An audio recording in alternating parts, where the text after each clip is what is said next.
ইরানকে শায়েস্তা করতে গিয়ে যুক্তরাষ্ট্র নিজেই শায়েস্তা হয়ে গেছে, তা এখন সবাই টের পাচ্ছে। কিন্তু ঘটনা তো এটুকুতেই থেমে নেই। চলমান ওই ভয়াবহ যুদ্ধ মার্কিন সামরিক শক্তির এমনই ১২টা বাজিয়েছে যে বলা হচ্ছে তা মারাত্মকভাবে নিঃশেষ হয়ে গেছে।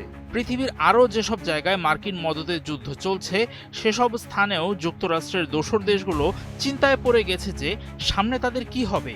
বিশেষ করে তাইওয়ান দ্বীপকে ব্যবহার করে চীনের সঙ্গে বিরোধ জিইয়ে রাখতে যুক্তরাষ্ট্রের যে চেষ্টা তা ভবিষ্যতে কতটুকু থাকবে সেই প্রশ্ন এখনই ওঠা শুরু হয়েছে।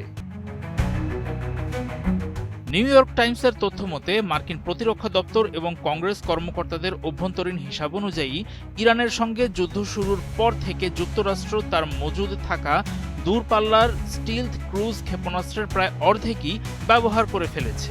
এছাড়া দেশটি প্রতি বছর যে পরিমাণ টমাহক ক্রুজ ক্ষেপণাস্ত্র তাদের অস্ত্র ভাণ্ডারে যোগ করে তার তুলনায় প্রায় 10 গুণ বেশি ক্ষেপণাস্ত্র এরই মধ্যে খরচ করা হয়ে গেছে।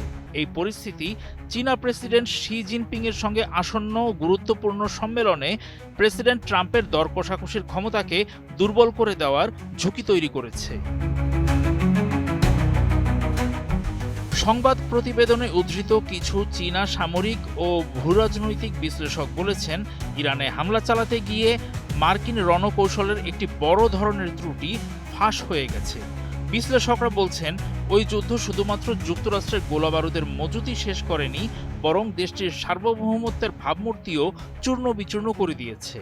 তারা যুক্তরাষ্ট্রের এই বর্তমান অবস্থাকে একটি খুঁড়িয়ে চলা উটের সঙ্গে তুলনা করেছেন।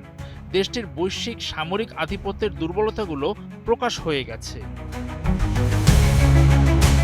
প্রতিবেদনে জোর দিয়ে বলা হয়েছে, এই ধরনের যুক্তি সামনে আসছে কারণ চীন অনুমান করছে তাইওয়ানকে ঘিরে কোনো যুদ্ধ বাঁধলে দ্বীপটিকে আর কার্যকরভাবে রক্ষা করতে পারবে না যুক্তরাষ্ট্র।